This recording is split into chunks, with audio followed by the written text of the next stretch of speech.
BNP না আসে, সভাপতি নির্বাচন গ্রহণযোগ্য না হলে তিনি আমরা যেতে পারি না। আগে থেকেই ঘোষণা ছিল সব দল না গেলে নির্বাচনে যাবে না এরশাদের জাতীয় পার্টি।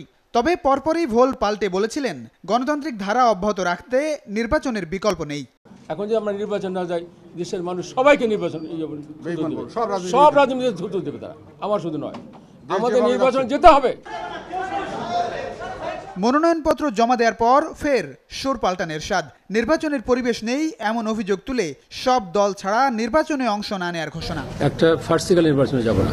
এসবের ফল নিজ বাসা থেকে এরশাদের আশ্রয়স্থল সম্মিলিত সামরিক হাসপাতাল। পরে মনোনয়নপত্র প্রত্যাহারের আবেদন করেও লাভ হয়নি। মাঠে না থাকলেও কাগজে কলমে প্রার্থী এরশাদ জয়ী রংপুর ৩ আসন থেকে। রাজনীতিতে শেষ কথা বলতে কিছু নেই, তো সেই কথাটি বোধহয় সবচেয়ে বেশি প্রযোজ্য হোসেন মোহাম্মদ এরশাদ।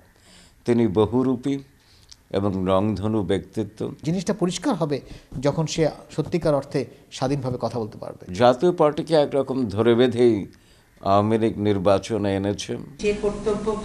আমি যে কর্তব্যভার ৯ জানুয়ারি নির্বাচিত অন্যদের সঙ্গে সংসদ সদস্য হিসেবে শপথ না নিলেও মিডিয়ার চোখ এড়িয়ে ১১ জানুয়ারি শপথ নেন ঠিকই। সিএমএইচ থেকেই মন্ত্রীদের শপথ অনুষ্ঠানে হাজির এরশাদ। শেষমেশ প্রধানমন্ত্রীর বিশেষ দূত হিসেবে ঠিক ১ মাস পর ফেরেন বারেধারার প্রেসিডেন্ট পার্কে।